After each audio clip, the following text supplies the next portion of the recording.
Welcome po sa ating on-site worshipers and sa ating online worshipers. Salamat po sa pag-join nyo sa ating pananambahan ngayong umagang ito. At sa ating mga online worshipers, we hope to see you someday. Targetin nyo po na kayo ay makasama namin sa October. Yan ang ating anniversary month.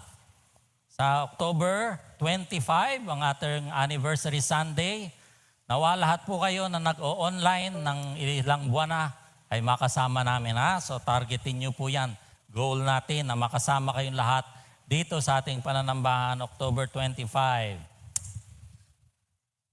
45th year anniversary na natin yun mga kapatid. Kaya we are preparing for that. And as we continue our study sa 1 Thessalonians po for this new month of August, i-cover po natin ng chapter 4, verse 9, hanggang chapter 5, verse 8.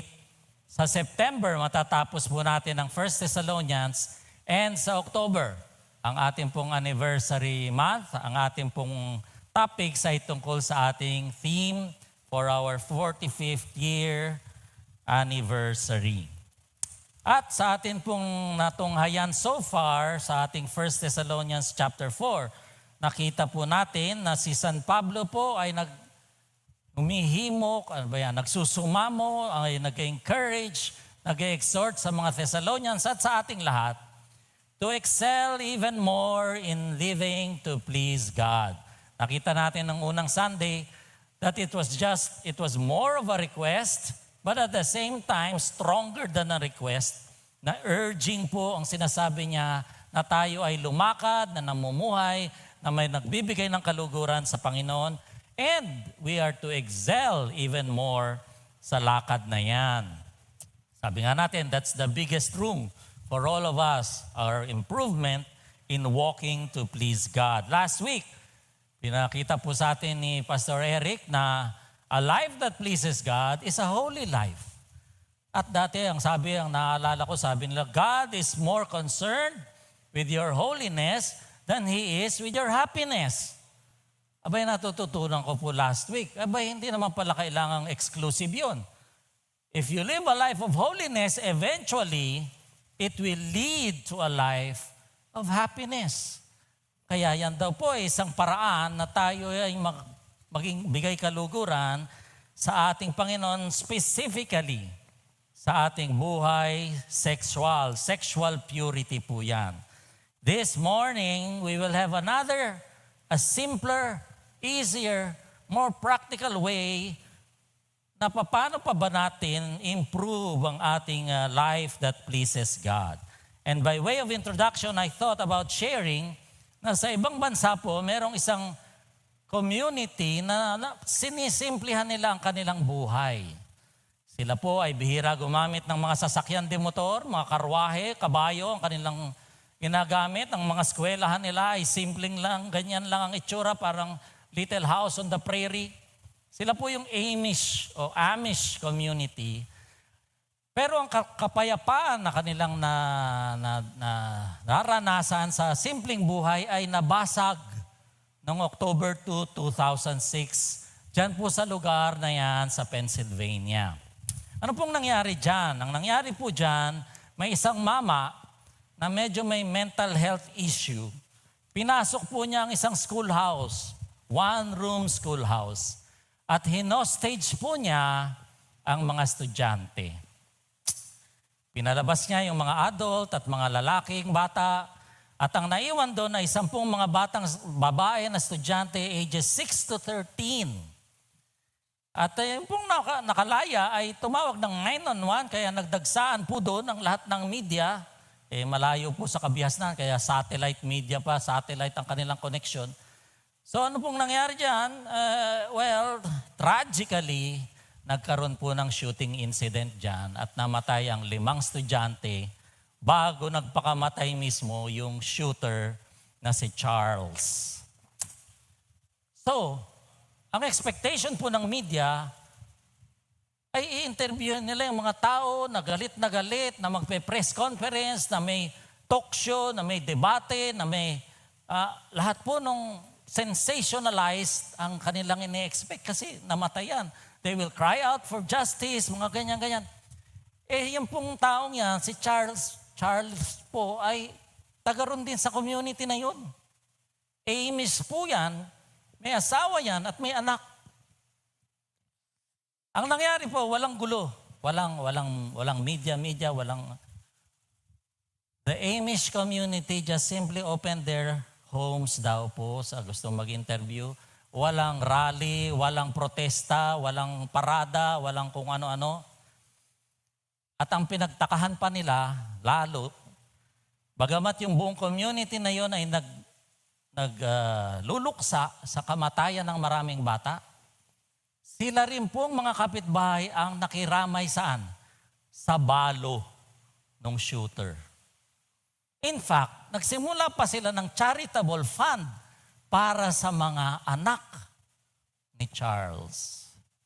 At nung panahon daw po na ililibing si Charles, yung shooter, more than half of the attendees were his neighbors from the Amish community, standing in silent support of the grieving family of the shooter. And in the weeks that followed, they returned to their daily work, farming, building, working with their hands, caring for their families in quiet dignity. Nawindang po yung mga journalists at mga media. Alam niyo naman po yung mga media, gusto nila may mga drama-drama. Wala silang nakitang drama, kundi anong nakita? Nagdamayan yung mga kapitbahay, pati mismo yung pamilya nung namaril ay dinamayan nila. Sabi nila, where does this kind of love come from? Without a single loud sermon or confrontational speech, this small, quiet community earned the awe and respect of the entire world, simply by living out what they believed in every day. Mga kapatid, sa kultura natin ngayon, para ikaw ay mapakinggan, kailangan maingay ka, diba? Kung gusto mo magka-impact, dapat marami kang followers, subscribers, ano bang tawag dyan? Mga like, at kung ano-ano. Dapat maingay ka, malakas ka, sumisigaw ka. When Paul wrote to the Thessalonians, he didn't tell them to host a massive protest to try to convert the entire Roman Empire. Hindi. He gave them 3 simple instructions. Sabi niya, love one another continuously. Aspire to live a quiet life. Mind your own business. Work hard with your hands. Why? Because when God's people love deeply and live honorably in their daily ordinary lives, the world cannot help but take notice. That's why when we live quietly, we love loudly. Sa ating pananahimik, sa ating buhay na simple, nakikita po ang ating pagmamahalan. At nais nating iuwi ngayong umagang to, that living quiet and diligent lives demonstrates loving more. Ay, di ba mas practical yan? Mas simple yan? Mas madaling gawin yan? Ang mamuhay ka ng tahimik lang, na sinisipagan mo ang iyong pamumuhay, paghanap buhay, inaasikaso mo ng maayos ang iyong sarili at ang pamilya, ay isang paraan din ng pinapakita mo ang pagmamahal ng mas mabuti pa sa ibang tao. At ito po yung sinasabi sa scripture natin, at tatayo po tayo at babasahin natin sabay-sabay ang 4 na verses na to, kung ano man ang inyong hawak na version. Let us read together 1 Thessalonians 4, verses 9 to 12. Ready? Let's read. Now, as to the love of the brothers and sisters, you have no need for anyone to write to you, for you yourselves are taught by God to love one another. For indeed, you practice it toward all the brothers and sisters who are in all Macedonia. But we urge you, brothers and sisters, to excel even more and to make it your ambition to lead a quiet life and to attend to your own business and work with your hands, just as we instructed you, so that you will behave properly toward outsiders and not be in any need. Panginoon, salamat po sa mga salita mo, praktikal at may bunga sa aming mga buhay. Nawa ang iyong salita na aming maririnig at aming pagbubulay-bulayan ay kagaya ng iyong pangako, hindi babalik sa iyo ng walang kabuluhan, kundi mangyayari ang nais mong mangyari sa pagbibitiw ng iyong salita, ang layunin ay magaganap. Salamat Panginoon, Banal na Espiritu, ikaw manguna sa amin sa pangalan ni Jesus.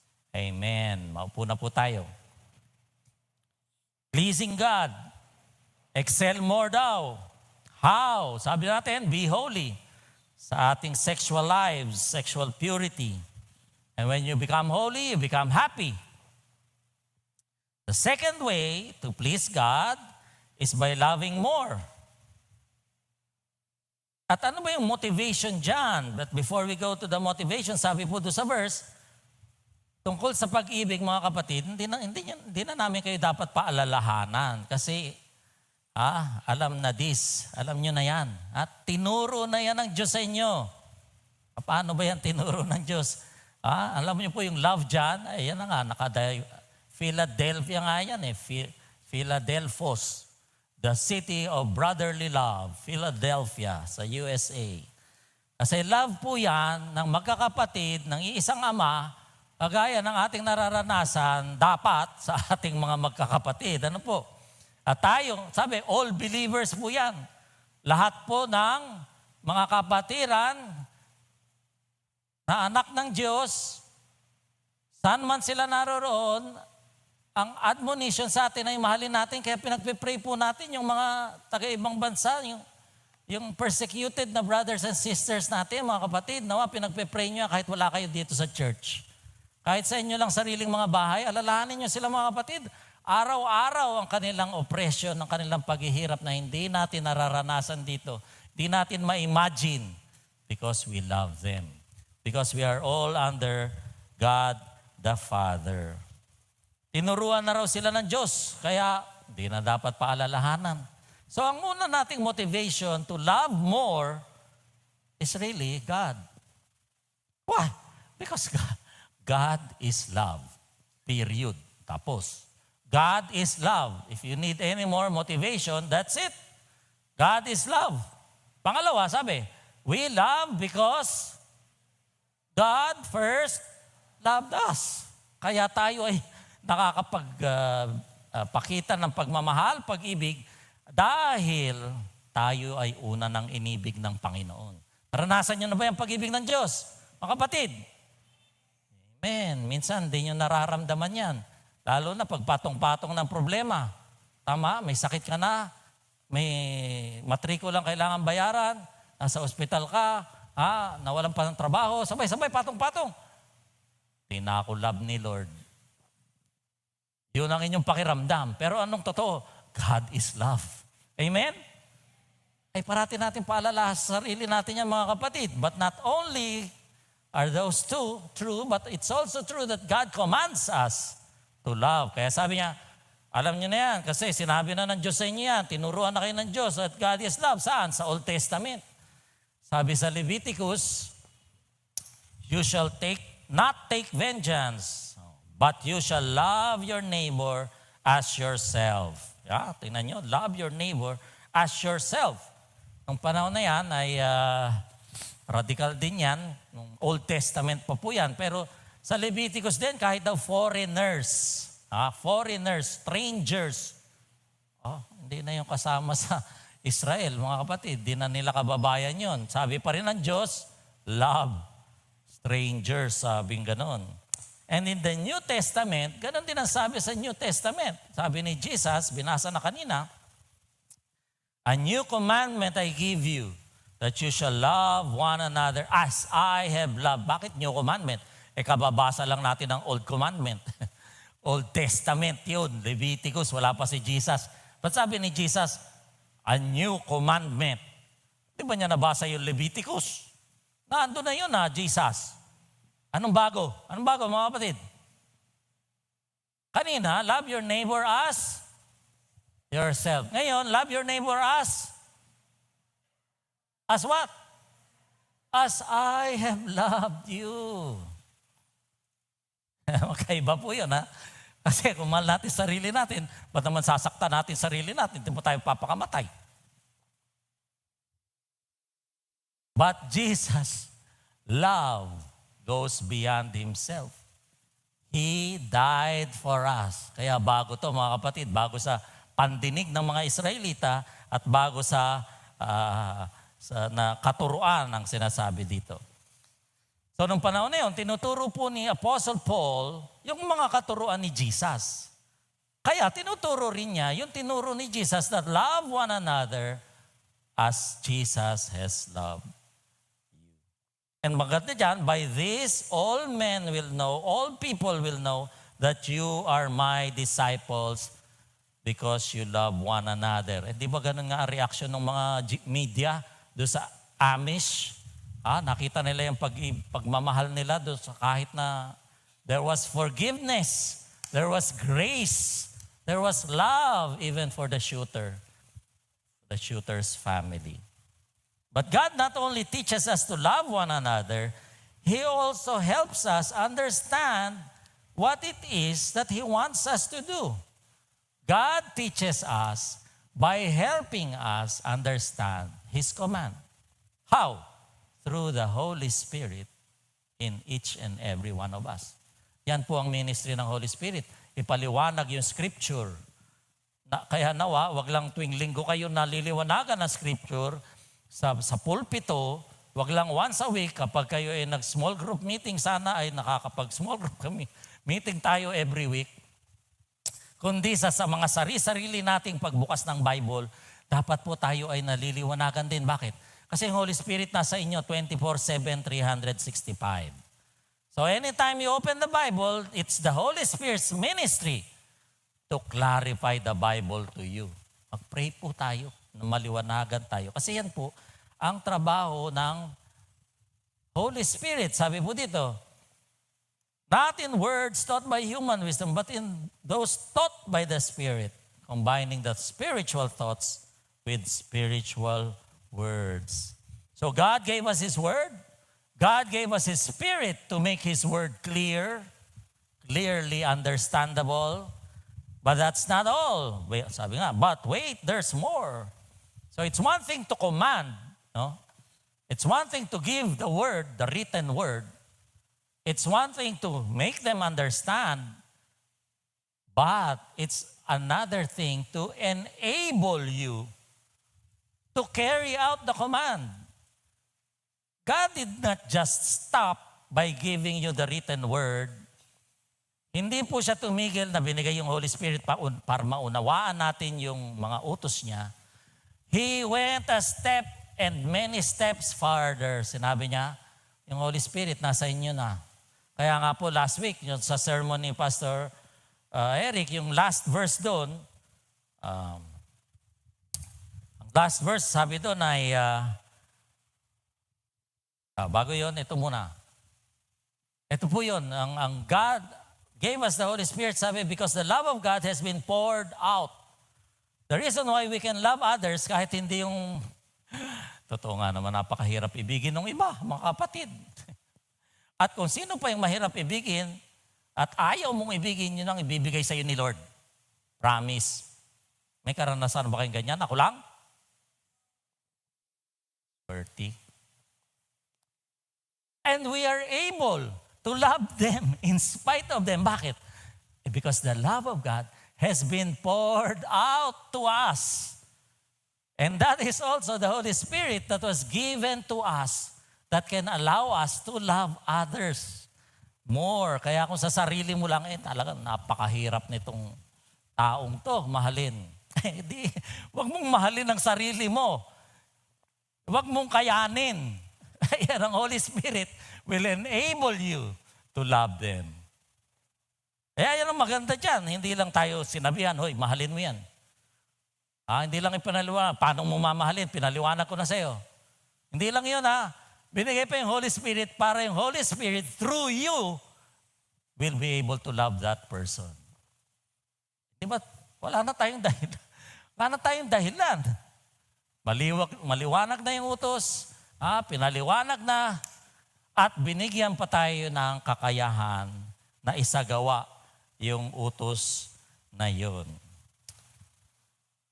Sinasabi ko po last week, yung last two verses ng 7 and 8 ng Thessalonians, 1 Thessalonians 4, sabi niya, "For God has not called us for impurity, but for sanctification. Therefore, the one who rejects this is not rejecting man, but God who gives us the Holy Spirit." Anong ibig sabihin po noon? Binigay daw tayo sa Holy Spirit. So, ibig sabihin, ine-expect na ng God na makakaya nating maging sexually pure, holy, at magmahal ng ibang tao na hindi karapat-dapat mahalin. At kapag hindi tayo sumunod doon, we are rejecting God, not man. Bakit? Kasi nga, binigay sa iyo yung utos. Pinaliwanag sa iyo yung utos. Hindi lang yun, binigay pa sa iyo yung Holy Spirit. At yung Holy Spirit, kayang mahalin yung taong yun.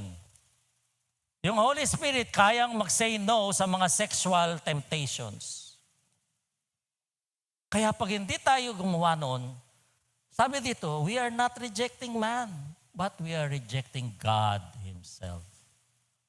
Kaya mahalaga po na i-surrender natin ang buhay natin, allow the Holy Spirit to live the Christian life for us. Kasi lahat posible kapag yun po ay nangyari. So what else motivates us? Sabi po dyan sa verse 10a, you practice it to all believers. Yun daw pag-ibig na yun ay ginagawa na ninyo sa lahat ng mga believers, sa lahat ng buong Macedonia. Macedonia po ay yung probinsya nila doon. So we get our second motivation from the fact na sila, they were already doing it. They were already loving all believers in the Macedonian province. So ginagawa na nila, ibig sabihin, posible kasi naumpisa na. Nagawa na eh. Di ba, ang pinakamahirap, pag nag-aaral kayo magbisikleta, di ba, ang hirap naman sa umpisa. Sino bang marunong magbisikleta dito? Wala. Wala. Sinong walang bisikleta? Baka yun ang marunong. Ang hirap sa umpisa, di ba? Pero pag natutunan mo na, wow, ang dali na, di ba? Kahit ilang taong kang hindi magbisikleta, pag binigyan kang bisikleta, saglit lang, makakasakay ka na ulit. Tama? Ayun ang sinasabi dito. Posible kasi nagawa na eh.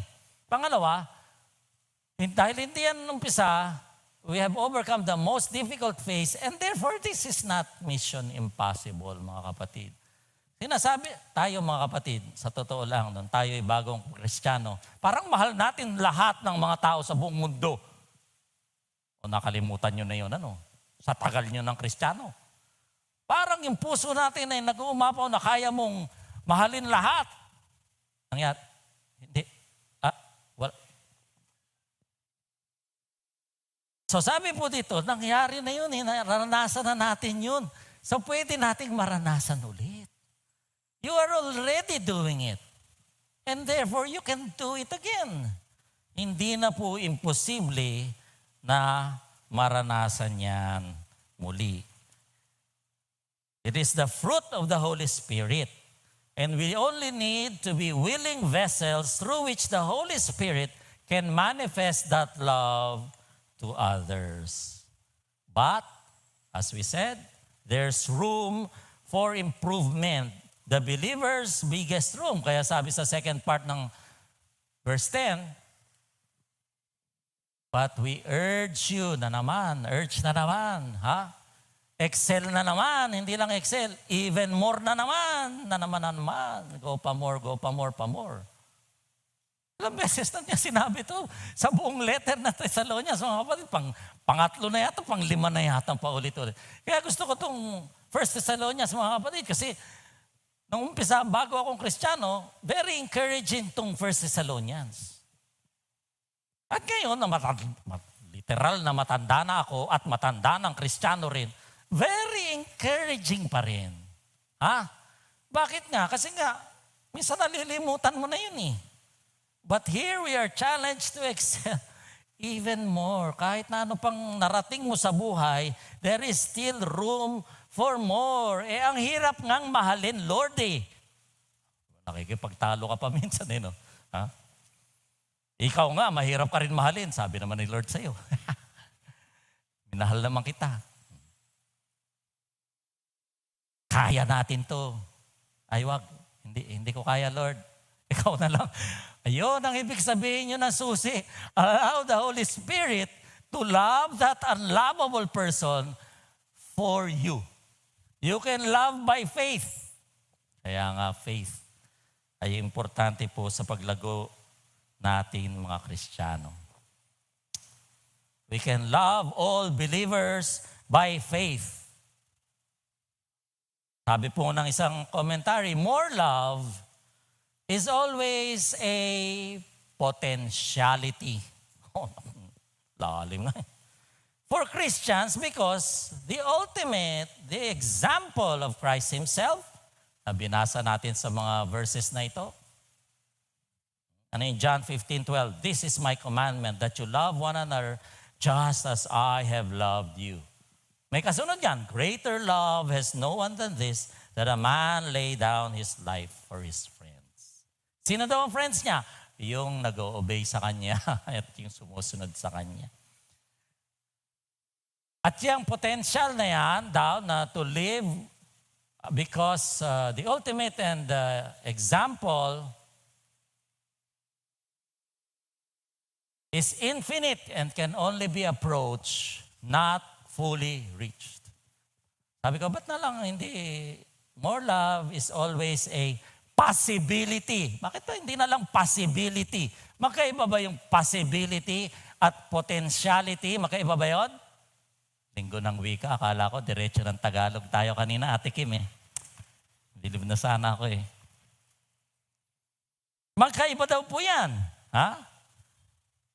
Possibility, bawa, it's possible to rain tomorrow or today.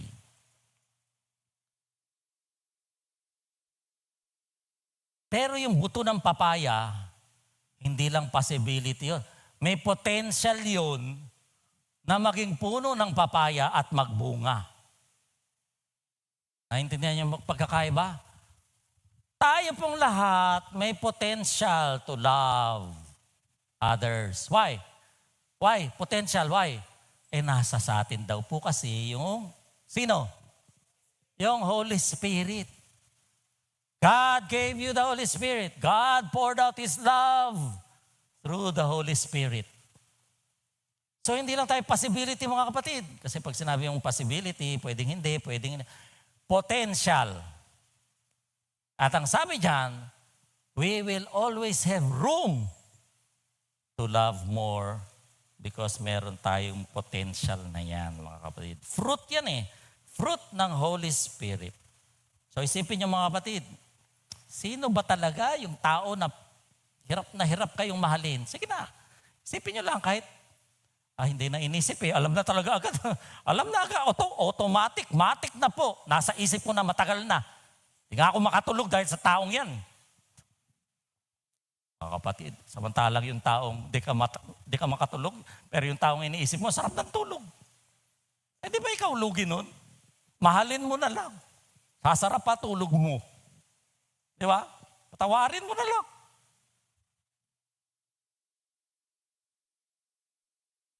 So there's room for more, sabi diyan. But more what? More love for what? Well, maybe more number of believers.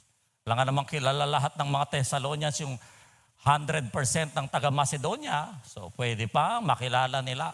Well, it can also be the extent or depth of love na ine-express nila sa ibang believers. Or it can be more ways to show love for others. At pinapakita ni San Pablo kung paano yan. Diyan pinasok ni San Pablo ang ibang paraan. Sabi niya sa verse 11, and to make it your ambition to lead a quiet life, attend your own business, work with your hands, just as we instructed you. Kaya nga po, sabi natin, living a quiet and diligent life demonstrates for us loving more. Sabi ni San Pablo, make it your ambition. Kailan ka lang nakarinig ng ambisyon na manahimik? Anong ambisyon mo sa buhay? Magdoktor. Parang tayo, ganun. Pag sinabi mong ambisyon, matayog, di ba? Makikilala ka, sikat ka, whatever. Gusto ko maging senador. Ano ambisyon mo? Magpresidente lang naman ng Pilipinas. Parang matayog, di ba? Alam niyo, sinasabi ni San Pablo dito, make it your ambition to what? To lead quiet life. Anong quiet sa ano? Presidente ng Pilipinas, yung buong problema ng buong bansa, hindi tahimik yun. Ang sinasabi ni San Pablo rito, make it your ambition to have no ambition at all. So kung wala pa kayong ambisyon, yun ang gawin yung ambisyon. To lead a quiet life. You know? And actually, sinasabi niya, aspire, sabi. To make it one's aim, strive earnestly, pag sumikapan ninyo, sabi, to exert every effort. Matindi to, mga kapatid. Alam niyo yung salitang yan, ginamit lang 3 beses sa buong New Testament. And in every use, sinasabi niya to prescribe pursuing honorable goals. At dito, ano yung honorable goal? To lead a quiet life. To lead a quiet life that pleases God. Romans 15:20, yan yung isa. Sabi ni Pablo, my ambition is to preach the gospel. Sisikat ka ba niyan? Masusunog ka nga niyan eh. Yan ang ambisyon ni Pablo, mga kapatid. Sa 2 Corinthians 5:9, sabi niya, make it our goal to please Him. Sinong makakapansin sa inyan? Anong Amish? Walang nakapansin sa kanila. Tahimik lang. But their life spoke volumes dahil sa pag-ibig nila sa isa't isa. So how are we to live our lives so that we can love even more and be pleasing to God more? Sabi niya, live quietly.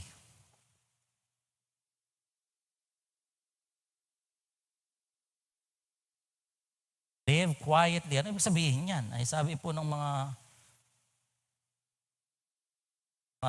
commentary, sabi, that is a calm and quiet life. Quiet temper, peaceable, quiet behavior. Sabi ni Barnes, being subordinate. Rebelde. Being subordinate to the law. Avoiding all tumult.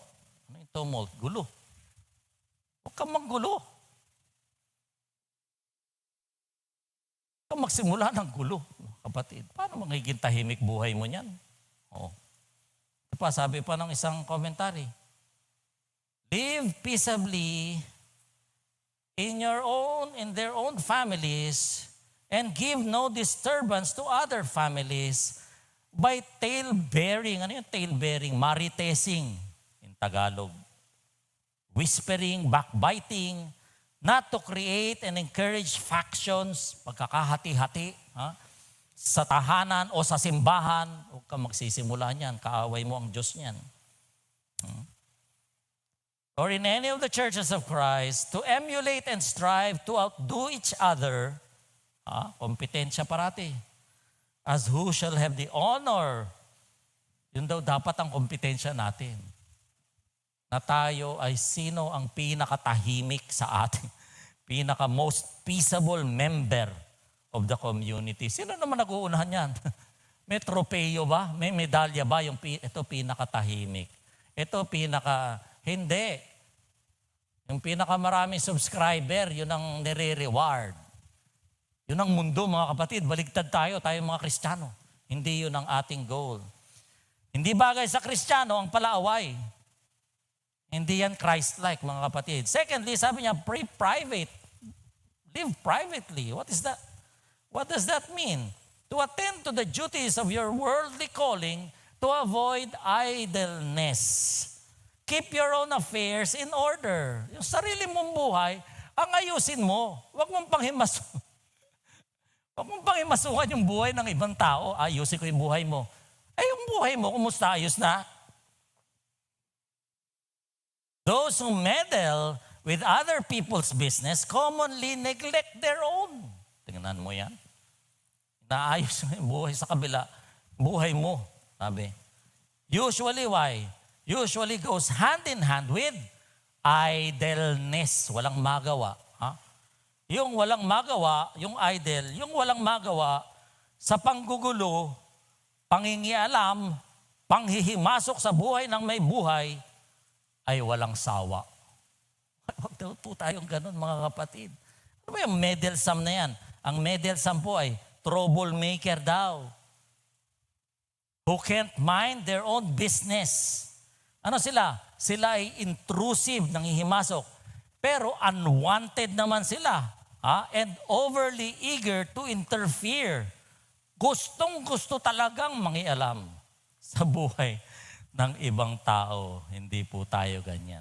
Sabi po ng isa, nothing disrupts the peace of a Christian community more than the unwillingness of members to take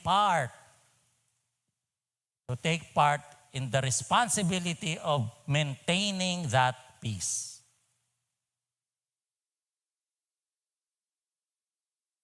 Alam niyo po, to disturb tranquility violates the love that permeates. So kasalanan daw po yan. Sinulat ni Pablo yan kasi sa Thessalonians po, yung mga Thessalonians, yung iba daw po doon ay tamad, idle, walang ginagawa sa buhay. Kaya nangingialam sa ibang buhay. They were called sa second letter, sa Thessalonians, ang tawag sa kanila ni Pablo, busybodies. Worse than being idle. Bakit? They were interfering with other people's affairs. At yan daw po nangyayari kapag idle ang isang tao. Of course, mga kapatid, hindi naman po itong ibig sabihin ng nagmi-ministry ka sa ibang tao. Kasi may mga pastoral care o pag-minister po natin sa mga small group members natin. Kasi po, yun ay iniimbitahan ka na ipag-pray sila, na mag-minister kayo sa kanila. Hindi po bawal gawin yun. Dahil hindi ka naman nanghihimasok noon. Ikaw ay iniimbitahan to be part. Kasi yun po yung sinasabi sa Bible na share each other's burdens. Ito po sinasabi sa Thessalonians, mga walang magawa ito sa buhay. Kaya nakikialam minsan sa opisina, may mga ganyan po no?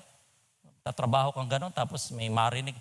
Wala, hindi naman sa part ng opisina, pero marinig. Ay, nakikialam. May solusyon siya, mga kapatid, sa problema mo. Ay, hindi naman niya alam yung trabaho. Hindi po tayo ganun. Kung tayo ay nagmi-minister, tayo po ay iniimbitahan na ipag-pray sila at mag-minister tayo sa kanila. Balansehin po natin yan. We ask permission or either we ask permission or we are invited to share with the burden. Pangatlo, sabi, we love more by living our lives diligently. Work with your hands, sabi. Manual labor po yan ay mababa ang pagtingin ng mga Griego dyan. Pero si San Pablo, yan po ang kanyang ini-encourage. Magtrabaho kayo gaya ko. Di ba? Naalala niyo sa first part ng Thessalonians, night and day I work para hindi ako maging pabigat sa inyo, sabi ni San Pablo. Diyan siya inaakusahan ng iba. May mga basher. Sabi, kaya lang nagpipreach sa inyo yan si San Pablo para kumita. Hindi nga ako humingi sa inyo. Ako ay nagtahi ng mga tolda para lang hindi ako maging pabigat sa inyo, sabi niya. Ngayon, itong mga Thessalonians, kaya naman tatamad-tamad, mga kapatid, alam niyo bakit? Kasi ang akala nila, bukas dadating na si Jesus. Kung dadating na si Jesus, ba't pa tayo magtatrabaho? Relax.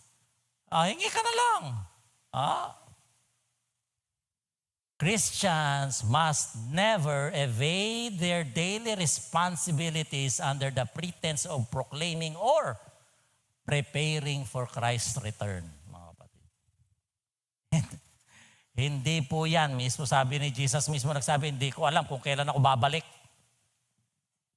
Tapos may mag-a-announce, ay ibenta nyo na lahat ng lote nyo at i-donate nyo sa church. Sa church. Dito sa church na to. Huwag sa ibang church. Dito lang. Galing. Dadating na kasi sa August 32. Punta kayo. Walang ganyanan. Wala po yan. Sabi po, so bakit ba po mahalaga to lead quiet lives, private lives, to work hard and diligently? Because these are the ways that we love more. And when we do these things, makikita po ng mundo. It demonstrates that we love more. Ang mamuhay ng tahimik lang, na wala kang ginagambalang ibang tao o kapatiran, at nagsisikap kang maghanap buhay ng marangal at hindi umaasa sa iba, yan pala ay isang paraan din ng pag-ibig sa kapwa. At may mga resulta po yan. At ano po yung mga resulta? Unang-una, sabi po dyan, you will behave properly. Ang tingin po sa inyo ng ibang mga tao, outsiders or non-Christians ay behave kayo. Pangalawa, hindi ka aasa sa iba. You will not be in need. Dalawang resulta yan. Una, it will be a good testimony. Kung hingi ka ng hingi, palagay mo, re-respetuhin ka ng iba.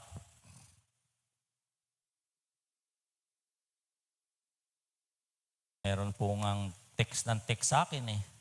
Parang araw-araw na lang kailangan. Bigay naman ako, bigay. Tayo dito sa church, ang tinuturo natin eh, kung maaari, huwag kayong mangutang. At huwag kayong magpautang. Oh. Kung may itutulong kayo, itulong nyo na lang. Huwag nyo nang asahan babalik. Kung bumalik, praise God. Kung hindi bumalik, praise God pa rin. Ganun ang attitude. At kung kayo naman ay uutang, alam mga kapatid, ang ibig sabihin ng utang, babayaran. Tama? Yun ang ibig sabihin ng utang. Kung wala kang balak mag-utang, kung wala kang balak magbayad, huwag mong tawaging utang. Amen? Mahirap na usapan yan mga kapatid. Diba? May nangako sa akin. Bayaran ko in 2 gives. 3 taon na ngayon ay naghihintay pa ako eh. Bayaran daw niya eh. Utang daw eh. Sabi, utang. Naghihintay. Ito ang problema sa utang mga kapatid. Maraming problema talaga yung utang. Yung nangungutang, nakakalimot. Amen? Diba? Yung nagpapautang, hindi nakakalimot.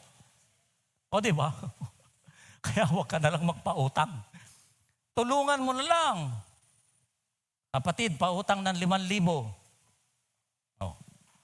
Kapatid, turo ni Doc Lem, huwag daw magpautang. Tulungan na lang kita. Ito 5 piso. Sama ng loob, ano? Huwag mo na bayaran. Huwag mo na bayaran, bro. Happy tayong lahat. May kilala ako. Nangutang pa para lang mag-celebrate ng birthday.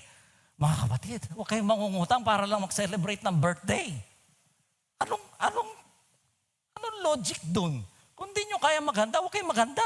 Manahimik kayo, lead a quiet life.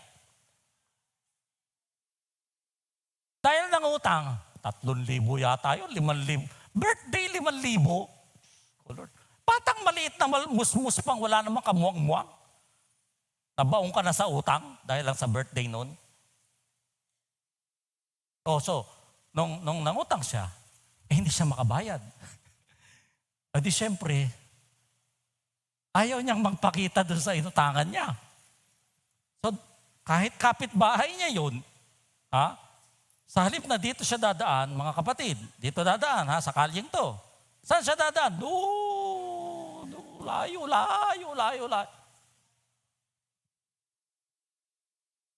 sa mga small group natin, mga kapatid, mahirap yung utangan. Okay? Nasaan na ba tayo? Teka. So, maganda po na tayo, the second result is we will not be dependent on others. Sabi, we have need of nothing. Christians in need, because of their idleness, are not obedient to God. Parang masama ang tingin nyo sa akin.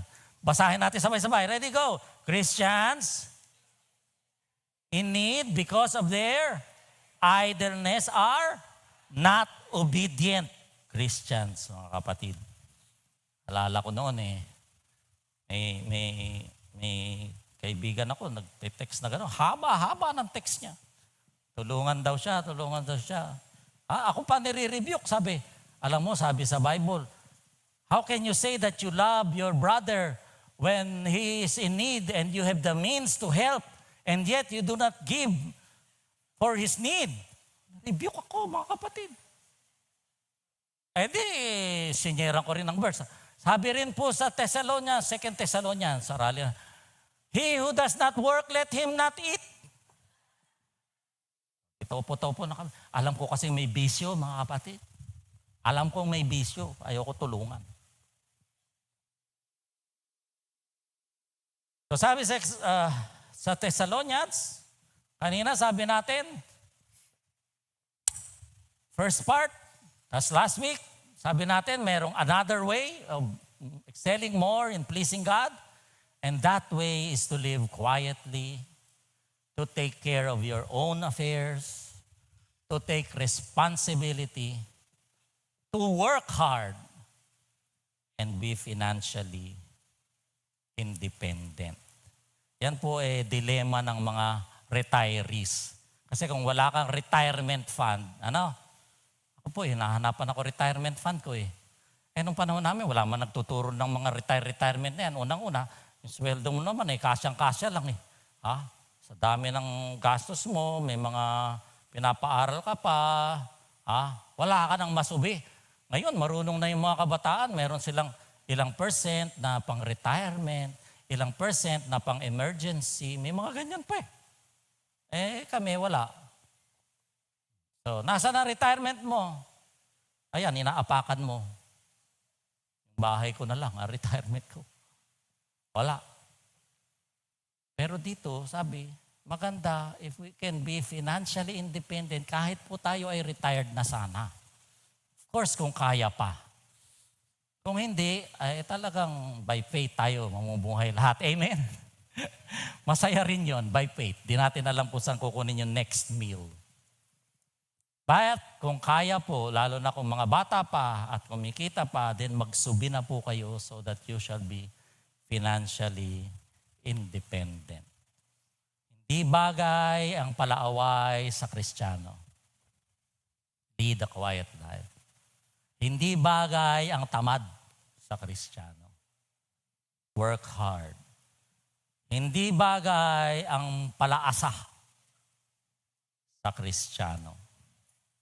Why? Because God wants us to live quiet and diligent lives kasi it demonstrates loving more. If you want to please God, to excel more in loving others, a simple, practical way of loving others more excellently is what? Is to live a quiet, peaceable life. Huwag palaaway. Live a private life minding your own affairs. Huwag pakialamero.